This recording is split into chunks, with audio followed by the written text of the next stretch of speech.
Hello everyone, आज है 25 फरवरी और आज इस वीडियो में हम बात करेंगे फाइनेंस सेक्टर से जुड़े हुए दो कंपनियों के बारे में। एक छोटी कंपनी है L&T फाइनेंस और दूसरी दिग्गज कंपनी है मुथूट फाइनेंस।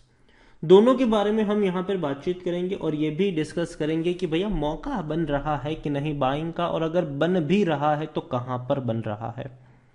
वीडियो को शुरू करो उससे पहले अगर आपने अभी तक चैनल को सब्सक्राइब नहीं किया है तो प्लीज अभी इसे सब्सक्राइब कर लीजिए, क्योंकि आगे भी बहुत सारे वीडियोस जो है जो आपको काफी ज्यादा हेल्प करेंगे। तो पहले बात करेंगे L&T फाइनेंस के साथ। 65 रुपीज का शेयर है। आज 5.5% की फाइनली थोड़ी सी राहत जरूर मार्केट ने पहुंचाई है, वरना इससे पहले ये लगातार 77 रुपीज से टूटकर नीचे आया था। 10% की गिरावट अभी भी है। 62 रुपीज तक गया था, एक महीने का लो बनाया लेकिन बाउंस बैक कर गया। लेकिन एक साल की अगर हम बात करें तो पिछले एक साल में 38% की गिरावट है और ये लगातार टूट रहा है। 112 रुपए से टूटकर नीचे आया है ये, और 62 रुपीज का जो लो बना था वो कल ही बना था यहां पर, एक साल का सबसे बड़ा लो। इवन अगर हम 3 साल की बात करें तो आपको याद होगा पिछली बार जब 2020 में कोरोना आया था तब जो सबसे बड़ा लो था, पैनिक वाला माहौल था मार्केट के लिए, सबसे खराब दिन था, तब ये 48 रुपीज तक गया था, उससे नीचे नहीं गया है ये। तो पहली चीज तो ये कि देखो 48 से नीचे तो नहीं जाने वाला है ये, ठीक है। और जहां तक मुझे लगता है कि जो बाइंग का मौका है वो डेफिनेटली 60 रुपए के आसपास नजर आता है ये। 60 रुपए के आसपास बाइंग का मौका नजर आता है और तेजी आपको दोबारा से यहां पर लौटती हुई नजर आएगी। लेकिन अगेन मैं कह दूं कि अगर ये देखो, सलाह ये नहीं कि जाके खरीद लो, ठीक है, धीरे धीरे, क्योंकि देखो अगर हम यहां पर पिछले कुछ दिन से देखें तो ये लगातार डाउनवर्ड्स में है, लगातार टूट रहा है ये शेयर। तो पहले ये गिरावट थोड़ी बहुत रुकनी चाहिए और जहां तक मुझे लगता है कि जो बाइंग का अच्छा मौका होगा वो 60 रुपए या उससे नीचे का, और नीचे जरूर देखने को मिलेगा।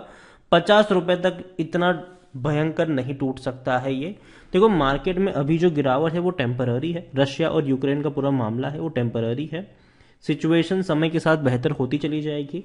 तो अगेन मैं यही कहूंगा कि जब भी मार्केट ने गिरावट दिखाई है तेजी जरूर उसके बाद देखने को मिली है। और L&T फाइनेंस छोटी कंपनी जरूर है लेकिन इसका बैकबोन काफी बड़ा है। L&T ग्रुप का इनके सबसे बड़े प्रमोटर अगर हम बात करें तो वो L&T है। लार्सन एंड टुब्रो इनके सबसे बड़े प्रमोटर है। 63.50% की होल्डिंग और एक भी शेयर प्रमोटर का गिरवी नहीं है। 7.86% की होल्डिंग FIs के पास है।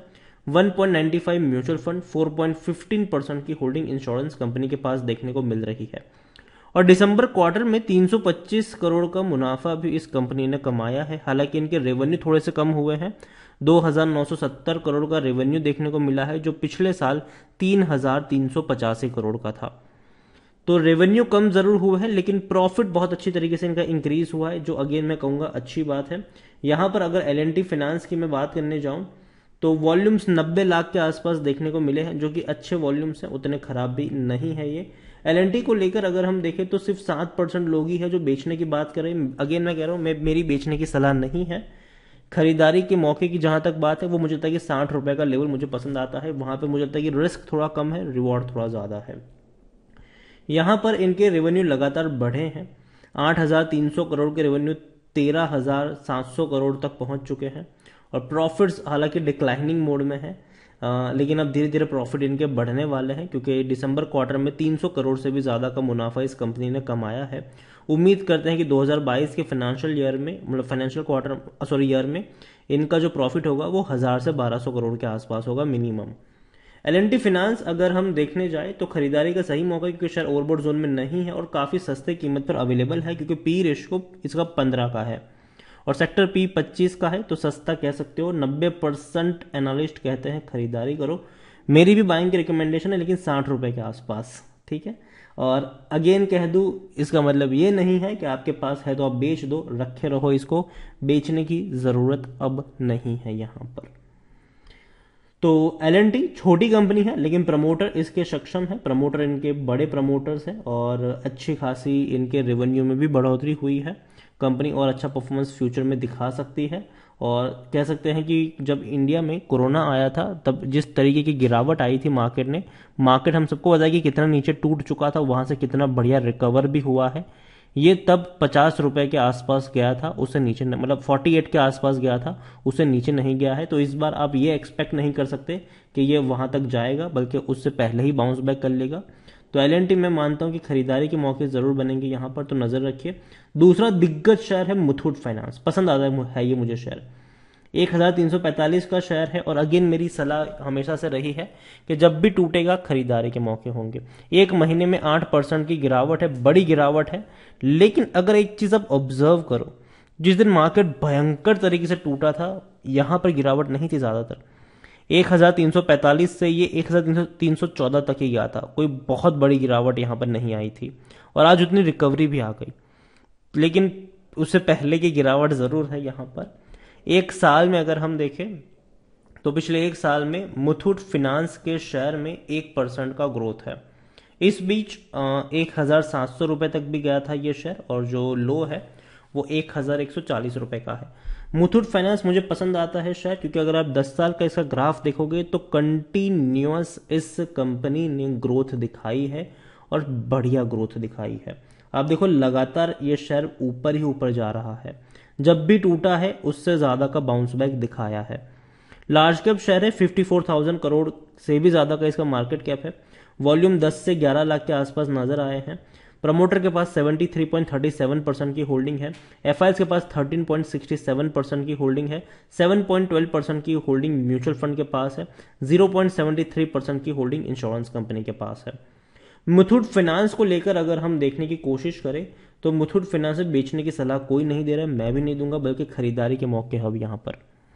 धीरे धीरे ऐड करने की शुरुआत आप कर सकते हो।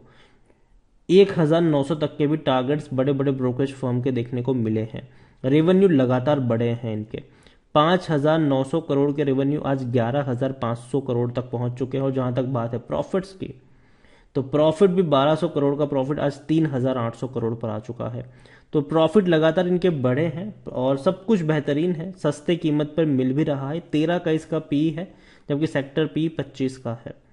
और इसीलिए 82% एनालिस्ट कहते हैं खरीदारी करो। मेरी भी बाइंग की रिकमेंडेशन जरूर यहां पर देखने को मिलेगी, क्योंकि देखो अभी देखो मैं एक चीज कहूंगा जो कड़वी हकीकत है भारत की हमारे, कि कोरोना काल में काफी लोगों ने, जो काफी मध्यम वर्ग के लोग हैं या फिर कह सकते हो कि गरीब वर्ग के लोग भी आप मान के चलो, तो कोरोना काल में वो अपनी नौकरी गंवा चुके हैं, या तो भैया अपने कामकाज जो रोजगार है उसको गंवा चुके हैं। तो एक छोटी मोटी पूंजी उनके पास जो होती है वो होती है सोना। वो गिरवी रख कर भी लोगों ने अपने रोजमर्रा की चीजों को खरीदा है, और गांव में ये बहुत देखने को मिला है। एक आंकड़ा ये भी कहता है कि भैया लोगों ने आधे, मतलब जो गिरवी रखने वाली जो चीज है सोना जो है, वो लोगों ने काफी ज्यादा मात्रा में गिरवी रखा है हर जगह। तो इन कंपनियों का बिजनेस हुआ है। अगेन मैं कह रहा हूं, मैं ये नहीं कहूंगा कि कंपनी खराब है। कंपनी देखो अपना बिजनेस कर रही है यहाँ पर, और यही कहूंगा कि मुथूट फाइनेंस कंपनी का अच्छा रेवेन्यू भी देखने को मिला है, कंपनी के अच्छे प्रॉफिट्स भी देखने को मिले हैं।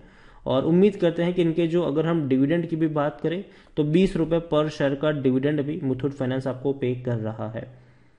लॉन्ग टर्म में अच्छा परफॉर्मेंस दिखाया है इस कंपनी ने, जब भी टूटा है बाउंस बैक आया है। यही कहूंगा खरीदारी के मौके बन रहे हैं। 1700 रुपए से टूटकर नीचे आया है, और यहां से हर नीचे के लेवल पर खरीदारी के मौके जरूर बनेंगे। नजर रखिए मुथूट फाइनेंस के ऊपर। वीडियो को यहीं पे एंड करूंगा। पसंद आया हो तो लाइक कर, शेयर कर। चैनल पर अगर आप पहली बार आए हैं तो प्लीज सब्सक्राइब करें। और मुथूट फाइनेंस और L&T फाइनेंस दोनों के बारे में आप क्या सोचते हैं वो भी आप मुझे कमेंट में लिखकर बता सकते हैं। Thank you.